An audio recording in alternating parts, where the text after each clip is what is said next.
Okay, 4 down, 4 left. What do we got? Wait, how do you know? They all look. How do you know who you beat already? The ones that we beat are faded out and are in the blue. The ones we haven't are in the yellow. So how does that guy like pick up stuff with his hands? I mean, he doesn't. I'm trying to remember if in the comic, because a lot of these robot masters have retractable busters. So Oh, that's cool. but the thing is that no matter what, I can't remember if I ever saw Fireman without both his busters active. It's weird to think about, honestly. But yeah, they made him a complete nut job in this. Well, Why do you say that? Because he has an American accent? well, no, you'll see what I mean later. He's insane. Right. He sounds like Doug Dimmadome fused with Yosemite Sam. Yeah, well, I knew a character that was a better idea for that, but it's not coming to me right now. But it's all it reminds That me of. was Oh, stupid. dang it. Okay, alright, we're fine. I like how they recreated the whole respawn thing, even though they know they don't have to. Yeah, you're staying true to the original. Ah, darn it. As again, just like, what sucks is that, again, without the ammo, without the same amount of ammo that you had before, some of the alternate puzzle things have way more limited chances for you. I mean, they're not mandatory for you to do anything. It's just to get all the stuff that you would normally get by being good at puzzles. Yeah, you're wasting bombs right now. I'm not wasting bombs. It was perfect in the arc, even though I only have like 13 bombs a clip now. It just takes so many bombs to kill that thing. Yeah, that some enemies have, well, in Megaman from the very beginning, enemies are slightly weaker to other weapons than, yeah, thanks guys, to other weapons than. So like for example, just if I were to use certain weapons against one enemy, it'd be somewhat slightly weaker to it than it would to another weapon. It doesn't apply for every enemy, because some enemies. I actually remember playing right here. Oh, good memories, right, of you constantly dying. Yeah, I was about to say I remember dying right here too. Yeah, and the hyper bomb has a good arc, but the rolling cutter does not seem to. I fired like 4 at this guy, and I guess that he's just more resistant to the rolling cutter than anything else. Yeah, he seems that way. I don't think there's a official chart for individual enemy resistances, because that'd take a lot of dedication. Unnecessary dedication. I mean, have you seen the internet? That's true, but I mean, I've seen a chart where someone has a list of every single Pokemon and the Pokeballs that fit with every single one. what do you mean? I mean, you don't know about the whole, what was the ballism, where everyone is like, what's the perfect Pokeball to catch a Pokemon in? And there people talk about it and there's discussions about, you should be catching this in a Dusk ball because of its color scheme. But what about the color of the ball, the Dusk color that comes when you send out the Pokemon? That's going to affect what Pokemon you're catching it as well, because it needs to match up with that. And it's so, people are serious about this. And people are like furious that it's impossible to catch Metang in a Beast Ball or something like that because of its weight. Or it's impossible to catch Metang in some ball that would be in a heavy ball. Yes, it's impossible to catch Metang in a heavy ball, and people are furious about that because it would be the perfect ball for Metang apparently in Gen 7. And just this is some serious business for people. And Yeah, so this is the first time I'm hearing about this. What? Yeah,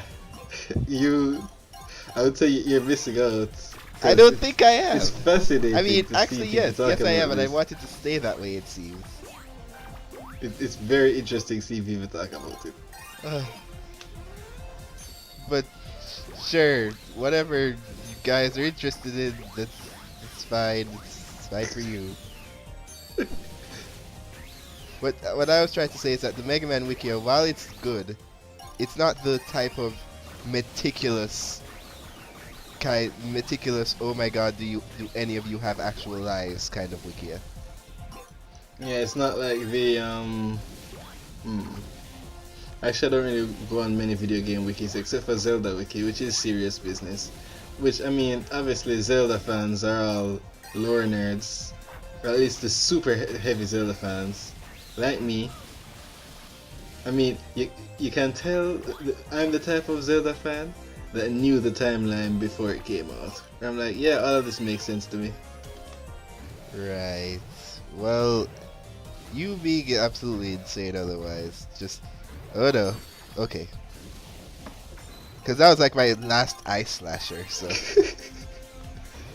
I like how it manages to freeze in midair. Yeah, I mean, it's just that powerful. Okay, this is fascinating. I'm using two different devices to record right now, and they both started out at relatively the same time, but no one seems to be like half a second ahead.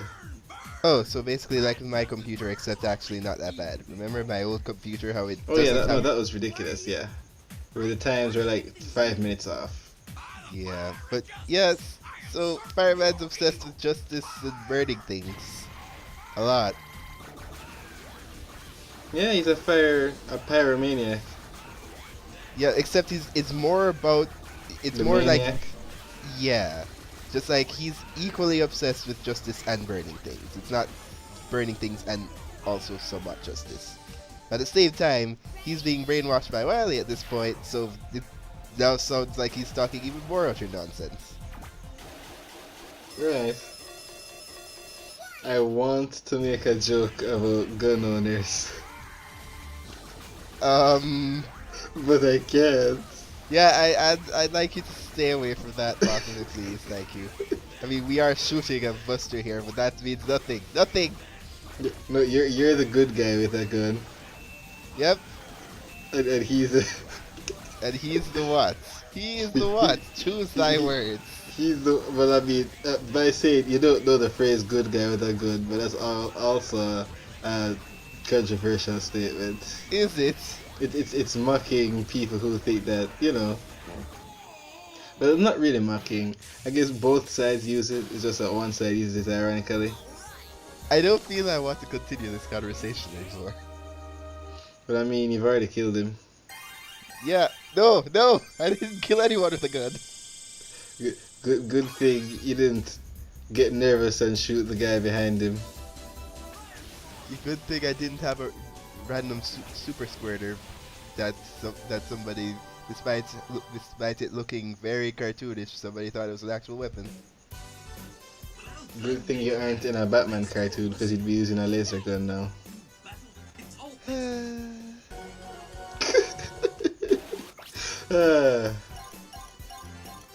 Anyways, let's just take out Electman. Good guy with a taser. I mean, okay, you know what? I've accepted this art style, but seeing Electman and that really big eye thing, I want to say shit, mask, just looks dumb. Well, I remember playing honestly, this stage. Honestly, the Electman's original design kind of looks dumb too, just like that mask thing. I guess it's more accentuated because of the style.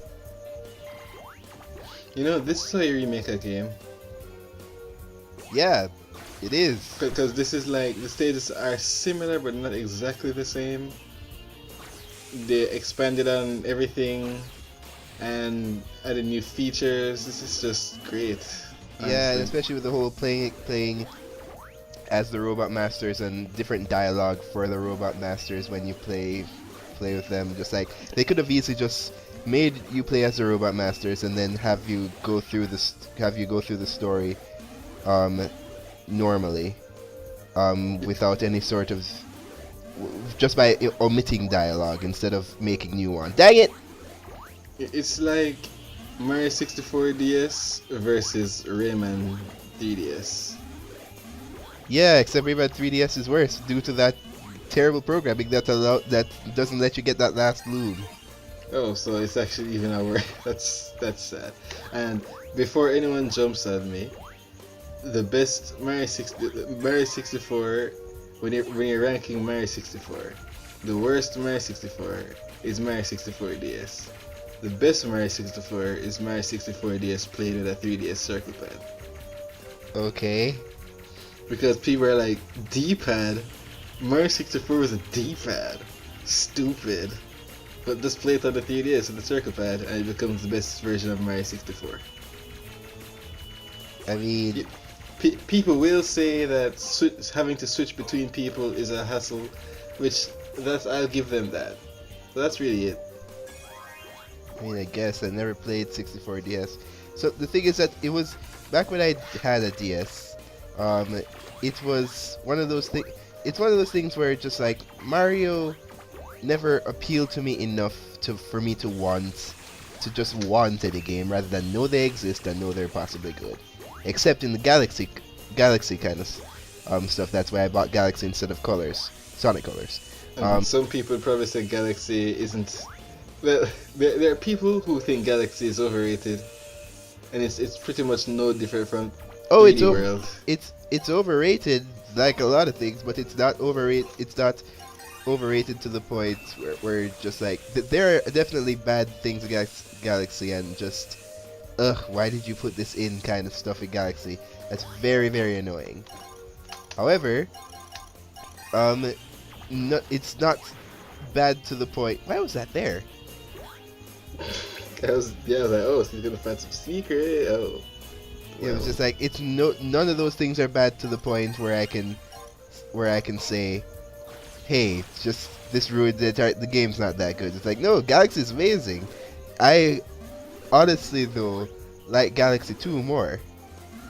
I hear Galaxy 2 more is a lot more linear though. It's a lot more like it's less like Mario 64 in terms of because usually there's like one secret star that you can get while on a certain path, but there are more stages, but there are less things to do in each stage. Yeah, because I'm looking at it. I remember watching like a video, not very long, so I might be wrong, of Mario 6 of Galaxy 2. And I'm thinking this is pretty much 3D World with a gravity mechanic. Yeah, I'd say so. It's honestly at a point where I would say that, especially there's some level aesthetics in Galaxy, because I thought things would get like samey, and sometimes it's just a tiny bit samey, but certainly not enough for me to just like, this level's just like this level. I like a lot of the distinct levels there. Just like there's one where it's you go in underwater. Oops. I like that. I would have set up in like perfect spot, almost though. Yeah. I just died. Crest streams. But there's one where you go into a cove, and it seems like a standard water level, but then it turns out there's a button to freeze the entire place, and then so now it's a skating level, and then there's one where you go in a well. It like a huge. You're like the well is huge, like absolutely huge, and it's just like a connection of water. You're just in this misty place, and you go underwater, and you're just going through there with the shell, and it's all cluttered and filled with moss and these enemies and all that stuff. But then you come out. You come out outside a water deposit, and there's this awesome sunrise with just everything's not misted, where everything's clear, the sun's out, and it's just so beautiful. Just there's a whole lot of just individual stuff in Galaxy 2 that, if not just for aesthetic, I would say the different stuff you do in each level, it's like, it's great. Because let me be honest, there are way too many levels in Galaxy one that's collect these type of things, and they collect these type of different things from a slightly different place, so you can access one little level chunk with one little thing, and then you go up here. What are you doing? I'm trying to get him at the height of his jump, the absolute height, so that I can pass under. But I don't expect him to do it the first time, so I keep missing it the first time. Right. Either way, Electman, he doesn't hurt as nearly as much as in the original, where 3 shots can kill you. But he's definitely... So the thing he's weak to is just chilling right there. Yeah. I mean, if it, just on a gameplay standpoint, wait. On a gameplay standpoint, it's just... I mean, why would you have that in there? It just like makes it even more useless than it already is on just like stages. But the thing is that you're going Mega Buster own so you can fight as them. Yep. The thing is though, is that they change because there are 8 Robot Masters now. They changed the weakness chart a bit. So, if I remember correctly, Electman beats Time Man. Because you have to put a jump start to time. Okay. But Time Man beats Gutsman, and that's because Gutsman's always on a schedule. He's a foreman. Yeah, he's a foreman. He's always on a schedule. I came with that myself. I was just like, I love that. I love that. Also, I have no idea how I managed to avoid that. It seems like one thing that maybe if you keep running, just like that's how you avoid it. But I'm just like flailing against it. Okay, I avoided that. I don't know how I'm doing any of this, but I'm just rolling with it. Oh wow, he just crashes into the guts block. It'd be hilarious if that's counted as attacking him with the guts block and you don't get to play as him. Man, it's just this entire thing just. Let me say that when we do the boss thing, the weakness chart sort of screws me up a bit. But I quickly realign myself. They actually do something a bit special with the weakness chart now. Oh right, Electman is now weak to Oilman, which sucks because Oilman's power sucks completely. It is stupid. It's the worst decision in this entire game. So that means the Gutsman blocks are there for no reason? I mean, I think Gutsman is his secondary weakness, but not his. It hurts a bit more than any normal attack, but not by much. Because some Robot Masters. Secondary weaknesses. Yeah, some Robot Masters. I forget which game started doing this, but from a bit, Robot Masters had secondary weaknesses. Maybe it was Mega Man 1, maybe it was Mega Man 2, where something would hurt them just a bit more than normal weapons, but nowhere near as their actual weakness. Right. So I think maybe Gutsman stuff is its secondary weakness. What a riveting way to end things. With trivia.